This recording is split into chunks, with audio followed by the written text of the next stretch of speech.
जय गुरुदेव। लीला जय गुरुदेव की। दया चलती हर बंदे के आगे आगे, मिला करते मोती बिना भीख मांगे। बात 80 के दशक की है, जब परम पूज्य स्वामी बाबा जय गुरुदेव जी महाराज ने हर जिले के ब्लॉक ब्लॉक में प्रचार करके आध्यात्मिक और वैचारिक संदेशों को पहुंचाने का आदेश दिया था। सारे देश में एक साथ यह अभियान चलाया गया था। उस प्रचार प्रसार के समय में अपने गृह जनपद सुल्तानपुर में था।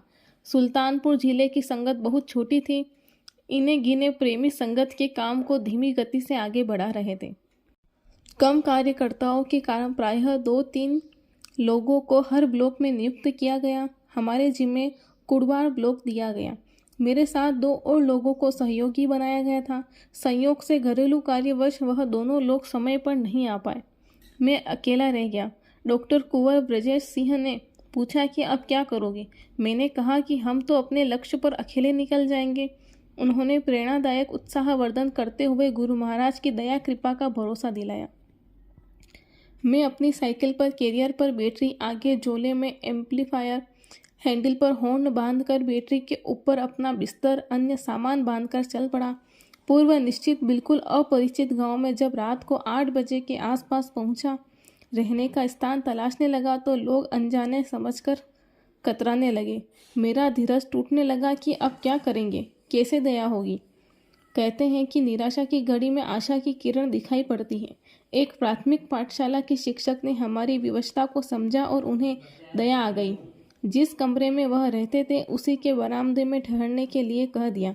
मैंने अपनी साइकिल किनारे लगाकर जमीन पर दरी बिछाकर लेटने का प्रबंध कर लिया।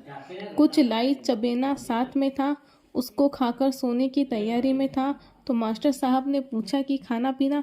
मैंने बहाना बनाकर कह दिया कि मैंने कुछ ले लिया है, अभी देर से खाकर चले थे, कोई ज़रूरत नहीं। मैंने उनके आग्रह को टाल दिया। रात बीती, सुबह हुई। सुबह उसी गांव में नुक्कड़ सत्संग से संदेशों की शुरुआत हुई। दिन में लगभग 15-16 गाँव में, एक गांव में 8-10 जगह सत्संग सुनाते हुए आगे बढ़ते गए। दूसरी रात भी निराहार बीती। तीसरी रात भी वैसे ही गुजरी। चौथे दिन दोपहर में सत्संग करते करते ऐसा लगा कि चक्कर आ जाएगा। मैं एक चारपाई पर बैठ गया।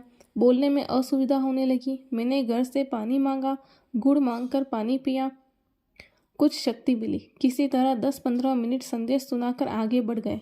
एक बाजार में डॉक्टर साहब को दिखाया। उन्होंने मेरा रक्त दबाव, ब्लड प्रेशर नापा तो चौंक गए। उस समय नीचे की नाप केवल 49 थी। कहने लगे कि अरे, इतने कम ब्लड प्रेशर पर तो आदमी जीवित नहीं बचता।